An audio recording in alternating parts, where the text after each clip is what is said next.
નમસ્કાર વહાલા વિદ્યાર્થી મિત્રો, કેમ છો બધા? મજામાં? વિદ્યાર્થી મિત્રો, વાર્ષિક પરીક્ષા ખૂબ નજીક છે અને ભાવિક અસાઇનમેન્ટના સોલ્યુશન છે આપણે કરી રહ્યા છીએ. સાધ્યપત્ર તમારી પાસે આવી ચૂક્યા હશે. આપણે થોડા દિવસો પહેલાં ધોરણ 11 ગુજરાતી વિષયનો વિભાગ એ એનું સંપૂર્ણ સોલ્યુશન છે એ કરેલું હતું. આજે આ વિડીયો દ્વારા આપણે ધોરણ 11 ગુજરાતીનો વિભાગ બી એની અંદર જે કાંઈ પ્રશ્નો છે એનું સંપૂર્ણ સોલ્યુશન જવાબ સાથેની માહિતી મિત્રો આપણે આપવાના છીએ. પરીક્ષામાં તમારે વધારે પ્રશ્નો ગોતવાની જરૂરિયાત ન રહે એ માટેનું સંપૂર્ણ સોલ્યુશન છે એ અહીંયા આપેલું છે. પરીક્ષામાં ભાવિક અસાઇનમેન્ટ છે ખૂબ ઉપયોગી છે. પરીક્ષામાં સૌથી વધારે માર્ક્સ લેવા માટે આ અસાઇનમેન્ટના પ્રશ્નો અને પેપર સ્ટાઇલ ખરેખર ખૂબ અનુકૂળ આવે છે. એ બધી બાબતને ધ્યાનમાં રાખી અને તમારી કોમેન્ટને ધ્યાનમાં રાખીને આપણે આ બી વિભાગ છે એ રજૂ કરી રહ્યા છીએ. ચેનલમાં તમે નવા હો તો ચેનલને લાઇક, શેર અને સબસ્ક્રાઈબ કરો અને અન્ય વિદ્યાર્થી સુધી આની લિંક છે અવશ્ય પહોંચાડો. હવે આપણે જોઈએ વિભાગ બીની અંદર આવતા જે કાંઈ પ્રશ્નો છે તેનું સંપૂર્ણ સોલ્યુશન. વિદ્યાર્થી મિત્રો, આપણે જાણીએ છીએ કે વિભાગ બી છે એ ગદ્ય આધારિત હોય છે. તો એમાંથી જે કાંઈ પ્રશ્ન પૂછાય છે એની માહિતી છે મિત્રો આપવાનો પ્રયત્ન કરેલો છે. જે તમે આ કલરથી જોવો છો આ એનો જવાબ છે. એટલે તમને ખૂબ મજા આવશે વાંચવામાં, લખવામાં. એમાં પહેલો પ્રશ્ન છે કે રેફરન્સ બુક લેખક માટે શું છે? તો તેનો જવાબ છે રેફરન્સ બુક લેખક માટે એક સંજીવની છે. સ્ટેચ્યુ રમવાની મજા પાઠની સાહિત્ય સ્વરૂપ જણાવો. તો તેનો જવાબ છે લલિત નિબંધ. ત્રીજું છે જમાના પ્રમાણે કૃતિના લેખકનું નામ જણાવો. જવાબ છે વસુબેન ભટ્ટ. રેફરન્સ બુક કૃતિના લેખકનું નામ જણાવો. ઇજ્જતકુમાર ત્રિવેદી. બે દ્રષ્ટાંત કથાઓના લેખકનું નામ જણાવો. જવાબ છે રવિશંકર મહારાજ. સ્ટેચ્યુ રમવાની મજા પાઠના લેખકનું નામ જણાવો. અનિલ જોશી. પોસ્ટ ઓફિસ વાર્તાના લેખકનું નામ જણાવો. તો તેનો જવાબ છે ધૂમકેતુ એટલે કે ગૌરીશંકર ગોવર્ધનરામ જોશી. સુંદરી એ કોનું ઉપનામ છે? તો તેનો જવાબ છે જયશંકર ભોજક. જમાના પ્રમાણે કૃતિનું સાહિત્ય સ્વરૂપ જણાવો. તો તેનો જવાબ છે નવલિકા એટલે કે ટૂંકી વાર્તા. કિશનસિંહ ચાવડાનું ઉપનામ છે જીપ્સી. બુરાઈના દ્વાર પરથી કૃતિના લેખક કોણ છે? ઝવેરચંદ મેઘાણી. પ્રસંગદીપમાં નિરૂપાયેલ પ્રસંગો શેમાંથી લીધા છે? જવાબ છે નાનાભાઈ ભટ્ટના પ્રસંગદીપમાંથી. જીભ કૃતિના લેખકનું નામ છે જ્યોતિન્દ્ર દવે. ત્યારબાદ હેતુલક્ષી પ્રશ્ન બાદ સાચો વિકલ્પ પસંદ કરીને ઉત્તર લખો એ રીતનું છે. એમાં પહેલું છે કાલિંદી પેઠે કોના ઝરણા કામણ અનેરા છે? મિત્રો જે આ કલરમાં દેખાય છે એ મિત્રો જવાબ છે. એટલે ખૂબ મજા આવશે તમને, અલગ તરી આવશે આખો જવાબ. જવાબ છે જીભના. જીભને આપણે શેનું અભિધાન આપીએ છીએ? લૂલી. તમારી ABCD છે એમાંથી એ સાચો વિકલ્પ પસંદ કરવાનો, આપણે ડાયરેક્ટ જવાબ છે આપેલો છે. શાસ્ત્રીજી કયા સાપ્તાહિકમાં જગતનું રાજકારણ અને સોદાગરની કિતાબની નામની બે કોલમ ચલાવતા? તો જવાબ છે પ્રજાબંધુ.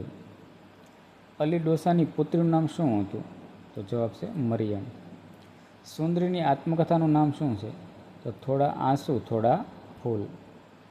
બિહારીની દીકરીનું નામ શું હતું? તો જવાબ છે નીલા. તોફાન દિનને શાનું ઉર્મિકાઓએ કહ્યું છે? કેળવણીનું. અધિકારને કેવા બૂટ લેવાનો અભરકો હતો? Chinese boot. અમૃતા પાઠના લેખકના ફળિયામાં ભાડૂત તરીકે કોણ રહેતું હતું? તો જવાબ છે ભૈરવ કાકા. જમકુએ માતાજીને શેની માનતા માની? નાળિયેરની. શાસ્ત્રીજીને સંશોધન કાર્ય સિવાય બીજું કયું કાર્ય ક્ષેત્ર પ્રિય હતું? તો કોષ કાર્ય. રમણીકલાલનો વેશ શું હતો? Forester officer. બિહારીને નીલાની છબી કોને જેવી લાગતી? ગુણિયલ. સમાજની બહેનો કોનું અનુકરણ કરતી હતી? સુંદરીનું. કઈ સંસ્થાના વિદ્યાર્થીની ધમાલ ચાલી રહી હતી? દક્ષિણામૂર્તિ. ત્યારબાદ છે નીચેના પ્રશ્નોના એક વાક્યમાં ઉત્તર લખો. એમાં પણ ખૂબ સારી રીતે પ્રશ્નો આપેલા છે. પહેલો છે ઓવરટેક એટલે શું? આપણા વાહનની આગળ ચાલતા વાહન એ વ્યક્તિને પાર કરીને તેનાથી આગળ વાહન લઈ જવાની ક્રિયાને ઓવરટેક કહે છે. બીજું છે વાહનની ગતિ અને ગતિ મર્યાદા કેટલી હોવી જોઈએ? તો જવાબ છે કે વાહનની ગતિ અને ગતિ મર્યાદા કરતાં વધુ ગતિએ વાહન ચલાવવું જોઈએ નહીં. પૂરતા કારણો ના હોય તો માર્ગ પર ચાલતા સામાન્ય વાહન વ્યવહારને અવરોધ ઉત્પન્ન થાય એટલે ધીમી ગતિથી વાહન ચલાવવું નહીં. શાળા, હોસ્પિટલ પસાર થતી વખતે 25 કિલોમીટર પ્રતિ કલાકથી વધુ ઝડપથી વાહન ચલાવવું જોઈએ નહીં. ત્રીજો પ્રશ્ન છે, ભક્તિના 5 પ્રકારો જણાવો. તો જવાબ છે ભક્તિના કોઈ પણ 5 પ્રકાર એટલે કે શ્રવણ, કીર્તન, સેવા, સ્મરણ અને વંદન. ચોથો પ્રશ્ન, પાર્કિંગ કર્યું કોને કહેવાય? જો વાહન ચાલક 3 મિનિટથી વધારે સમય સુધી કોઈ પણ જગ્યાએ વાહન રોકે તો તેને પાર્કિંગ કર્યું કહેવાય. પાંચમો પ્રશ્ન, આરટીઓનું પૂરું નામ જણાવો. આરટીઓનું પૂરું નામ રિજિયોનલ ટ્રાન્સપોર્ટ ઓફિસર એવું થાય છે. છઠ્ઠો પ્રશ્ન, ભગવાને પ્રિય ભક્તના 5 ગુણો જણાવો.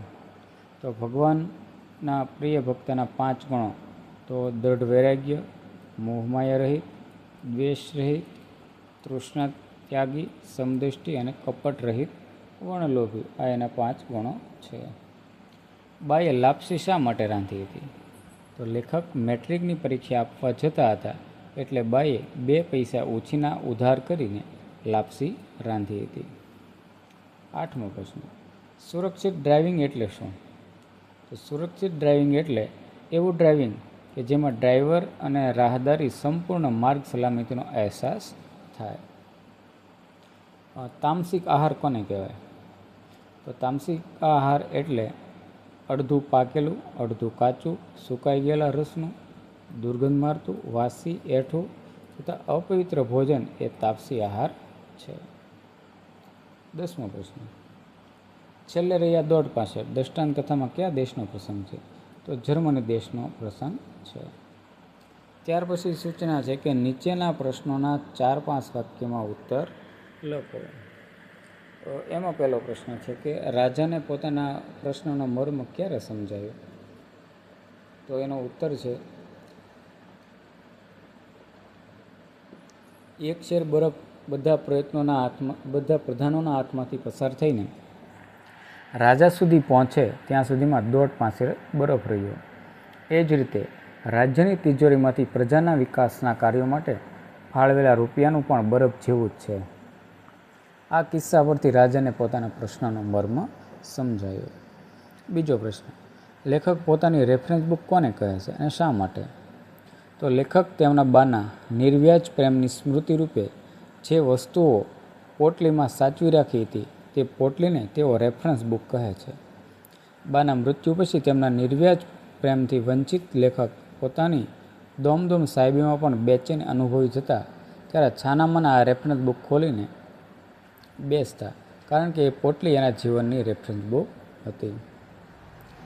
ત્રીજો પ્રશ્ન, અમુ સૌને બદલાઈ ગયેલી ક્યારે લાગી અને શા માટે? તો લગ્નના 4 વર્ષ પછી અમુ સાસરેથી બીમાર થઈને પિયર આવી ત્યારે લેખક અને એમના બા અમુને ઓળખી ન શકે એટલી બદલાઈ ગઈ હતી. કારણ કે એ અમુ નહીં પણ અમુનું ભૂત હોય તેવી દેખાતી હતી. એનો હસતો ચહેરો, મરકતી અને મસ્તીખોર આંખો, એનું ઉછળતું અસ્તિત્વ બધું જ શાંત થઈ ગયું હતું. નમણી અને સ્નેહ નીતરતી અમુનું આ રૂપ આઘાતજનક હતું. ચોથો પ્રશ્ન, અધિકાર જીન પાસે કેવા કેવા કામ કરાવે છે? તો જવાબ છે, અધિકાર તેના બૂટની દોરી છોડવાનું અને દોરી ફરી બાંધવાનું કામ કરાવે છે. ખુરશી ખસેડવી, ભાવનગરી ગાંઠિયા લાવવા, ગુલાબજાંબુ લાવવા, ચાઇનીઝ શૂઝ લાવી આપવા, ઓછી સાકરવાળી કડક લિપ્ટન ચા બનાવી આપવી, કપ રકાબી લઈ જવા, તેની પાસે નાચગાન કરાવવા, કોઈ સારું શૃંગારી ગીત ગાવાનું, તેમની સાથે વાત કરવી, પાણી લાવી આપવું, દવા આપવી જેવા અનેક રોજિંદા કામો અધિકારી જીન પાસે કરાવે છે. 5મો પ્રશ્ન, લેખક ધૂળી વિશે મનોમન શું વિચારે છે? તો ધૂળી સાથે વાત કર્યા પછી લેખકના મનમાં પ્રશ્ન ઉઠે કે આ બાઈમાં સર્વસ્વ સમર્પણ કરવાની આ શક્તિ ક્યાંથી આવી છે? આટલી ઊંચી ધર્મબુદ્ધિ એણે ક્યાંથી મેળવી છે? પછી લેખક ધૂળી વિશે મનોમન વિચારે કે મહેનતમાંથી મારા પરસેવાનું જ હું ખાઈશ એવી ભાવનામાંથી એનામાં લોકસેવા અને દાનવૃત્તિ પ્રગટે આવશે. આ પરમાર્થ વૃત્તિ ધોળીની સમનિષ્ઠામાંથી પેદા થઈ હશે. છઠ્ઠો પ્રશ્ન, રેફરન્સ બુકના લેખકે બાની સ્મૃતિ શી રીતે જાળવી રાખી હતી? તો તેનો જવાબ છે કે લેખકે બાની તપકીરની ડબલી, દાંડલી, તૂટી ગયેલા ચશ્મા, જે સાડલાના શેડાથી મરતી વખતે બાએ આંખના આંસુ લૂછ્યા હતા તે સાડલો અને જે ડબ્બામાં બાઈ એના માટે ભાગ રાખી મૂકતી તે ડબ્બો, આ બધી વસ્તુ એક પોટલીમાં બાંધીને એક બેગમાં તાળું મારીને બાની આ સ્મૃતિને જાળવી રાખી હતી. સાતમો પ્રશ્ન છે, સંસ્થા ચલાવવા માટે પૈસાની વ્યવસ્થા અંગે નાનાભાઈએ વિદ્યાર્થીઓને શી સલાહ આપી? તો સંસ્થા ચલાવવા માટે પૈસાની વ્યવસ્થા અંગે નાનાભાઈએ વિદ્યાર્થીઓને સલાહ આપી કે સરવૈયું અને સિલક તપાસી લેવાના. પગારની તારીખ નજીક આવે ત્યારે પૈસા છે કે નહીં તે જાણી લેવાનું. પગાર માટે તેમજ સંસ્થાના બીજા કામ માટે ખૂટતી રકમ ક્યાંકથી મેળવવી તે વિચારી લેવું, અર્થાત પૈસાની વ્યવસ્થા કરવી. આઠમો પ્રશ્ન છે, જીભ ઉપર મનુષ્યની સત્તા છે તેમ શા પરથી કહી શકાય? તો જવાબ છે, ઘણી ખરી ઇન્દ્રિયો પર આપણે કાબૂ નથી. આપણી ઈચ્છા ન હોય તો પણ કોઈ ગાળ આપે તે સાંભળવી ન ગમે તો પણ આપણા કાન એને આપણા મગજ સુધી પહોંચાડે છે. આપણી આંખ પણ કેટલું ન જોવાનું અનેક વાર જુએ છે. માથું ફોડી નાખે એવી દુર્ગંધ પણ નાક મગજ સુધી પહોંચાડે છે. પરંતુ જીભની ઈચ્છા હોય તો જ બોલવાનું કે સ્વાદ ચાખવાનું શક્ય બને છે, અન્યથા નહીં. આ પરથી કહી શકાય કે જીભ ઉપર મનુષ્યની સત્તા છે. જમનને દાજે ભરેલો જોઈને જમકુએ શું કહ્યું? તો જમનને દાજે ભરેલો જોઈને જમકુએ કીધું કે દાજ ન ચડાવીએ ડાયા, પારકો પરદે છે. આપણે રહ્યા મજૂર, કાંક થાય તો સપાઈને આપણામાં જ વાંકની ગંધ જાય. તો આ રીતે મિત્રો 9 પ્રશ્નો આપેલા છે, આમાંથી જ પૂછાવાના છે, એટલે એક વખત છે અવશ્ય જોઈ લેજો. ત્યારબાદ છે નીચેના પ્રશ્નોના સવિસ્તર ઉત્તર આપો. પહેલો છે બિહારીની મનોવ્યથા તમારા શબ્દોમાં વર્ણવો. તો આપણને ખ્યાલ છે કે મોટા પ્રશ્નો હોય તો મિત્રો એમાં પ્રસ્તાવના જરૂરી છે. તો જમાના પ્રમાણે વસુબેન ભટ્ટ અને સાહિત્ય પ્રકાર નવલિકા. ત્યારબાદ આ આખો પ્રશ્નનો જવાબ છે આપેલો છે. થોડી વાર વિડીયોને અટકાવીને પણ તમે છે જવાબ જોઈ શકો છો, કારણ કે વાંચવા જશો તો વિડીયો ખૂબ લાંબો થઈ જશે. બીજું છે ધૂળની પ્રવૃત્તિઓ વિશે નોંધ લખો. તો એની પ્રસ્તાવના મિત્રો અહીં આપેલી છે. 2 દ્રષ્ટાંત કથાઓ રવિશંકર મહારાજ. તો એ જોયા બાદ આ રીતનો આખો પ્રશ્ન છે બને છે. ત્યારબાદ ત્રીજો પ્રશ્ન છે, માલિક એટલે કે હુકમ માલિક કૃતિમાં જીન અને અધિકારનો સાચો અધિકારી કોણ છે, શા માટે? તો પ્રસ્તાવના આ રીતે આપેલી હોય છે. ત્યારબાદ આનો જવાબ છે એ અહીં દર્શાવેલો છે. આ રીતે મિત્રો એનો આખો જવાબ છે રહેલો છે. જીન અને અધિકારીની જે ચર્ચા થાય છે એનો આખો જવાબ છે અહીં દર્શાવેલો. ત્યારબાદ ચોથો પ્રશ્ન છે કે લેખકે કરેલું પોતાના ભૂતકાળની શેરીનું વર્ણન તમારા શબ્દોમાં કરો. તો એની પ્રસ્તાવનામાં સ્ટેચ્યુ ઓફ માની મજા, અનિલ જોશી અને સાહિત્ય પ્રકાર છે લલિત નિબંધ. ત્યારબાદ આ રીતનો છે મિત્રો આપણે જવાબ છે એ તારીખ લખી નાખશું. પાંચમો છે કે દાનના 3 પ્રકાર તમારા અનુભવના ઉદાહરણો લઈને સમજાવો. તો આમાં મિત્રો નવા પાઠ ઉમેર્યામાંથી એટલે કૃતિ છે પરમ સુખના પગથિયા, એમાંથી આ સાત્વિક, રાજસ ને તામસ આવા ગુણ છે એ રહેલા છે. એનો આખો જવાબ આ રીતનો દર્શાવેલો છે. છઠ્ઠો પ્રશ્ન છે કે જીભ વિશે લેખકના વિચારો તમારા શબ્દોમાં વર્ણવો. તો પ્રસ્તાવના, કૃતિ, કર્તા, સાહિત્ય પ્રકાર એ લખ્યા બાદ આ રીતનો જવાબ છે એ દર્શાવવાનો રહેતો હોય છે. જે જીભ પાઠને આધારે છે, જીભમાં કેવા લક્ષણો છે, તો એની સરસ મજાની આખી આ જવાબ છે મિત્રો દર્શાવેલો છે. ત્યારબાદ છે 7મો પ્રશ્ન તમે જોઈ શકો. રમણકલાલના જીવનની પૂર્વાર્ધ અને ઉત્તરાર્ધની સ્થિતિનું વર્ણન કરો. એ પણ પ્રસ્તાવના છે. ત્યારબાદ એનો જવાબ છે આ રીતનો ચાલુ થાય છે. આ વિડીયોને થોડી વાર અટકાવી લેજો મિત્રો, જેથી કરીને તમારે વાંચવું હોય અથવા લખવું હોય તો તમને એનો છે આખો ખ્યાલ આવશે.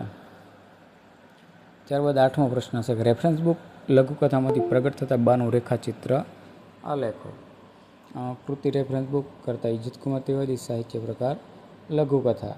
અને ત્યારબાદ એનો જવાબ છે પ્રસ્તાવના લખ્યા બાદ આપણે આ રીતે લખતા હોઈએ છીએ. પરીક્ષામાં મિત્રો આમાંથી જ પૂછાવાનું છે, એટલે આ પ્રશ્ન છે ફરજિયાત જોઈ લેજો. 9મું છે પોસ્ટ ઓફિસ વાર્તાનો અંત તમારા શબ્દોમાં લખો. તો પોસ્ટ ઓફિસ ગૌરીશંકર ગોવર્ધન જોશી, સાહિત્ય પ્રકાર છે નવલિકા. ત્યાર પછી આ રીતનો આખો પ્રશ્ન છે શરૂ થાય છે, જે પોસ્ટ ઓફિસને લગતો છે. એમાં જે કંઈક આવે છે તે આખી અંત છે એ પહેલેથી લઈ અંત સુધીનો જે કરુણાસભર છે, જે વેદનાસભર છે એ દર્શાવેલો છે. જયશંકર સુંદરીની રૂપાંતર યાત્રા તમારા શબ્દોમાં વર્ણવો. તો કૃતિ, કર્તા અને સાહિત્ય પ્રકાર. એ બાદ જયશંકર ભોજકના જે નાટકનો જે જીવ હતો એની આખી વાત છે એની દર્શાવેલી છે. એને જે સ્ત્રી પાત્રો ભજવા થાય, કયા નાટકમાં ભજવા થાય, એનો આખો જવાબ સાથેની માહિતી છે એ દર્શાવેલી છે. તો આ રીતે વિદ્યાર્થી મિત્રો તમે જોઈ શકો કે વિભાગ બીની અંદર આવતા તમામ પ્રશ્નોનું સંપૂર્ણ સોલ્યુશન છે આપવાનો પ્રયત્ન કરેલો છે. હું માનું છું કે તમને આ પરીક્ષામાં ખરેખર મદદરૂપ થશે. જો તમને આવો વિડીયો પસંદ આવે તો ચેનલને લાઇક શેર અને સબસ્ક્રાઈબ કરો, અને અન્ય વિદ્યાર્થીઓ છે એના સુધી એની લિંક છે અવશ્ય પહોંચાડો. ફરી મળીએ આપણે નવા જ વિડીયોમાં. ત્યાં સુધી દરેકને પરીક્ષાની હાર્દિક શુભેચ્છાઓ.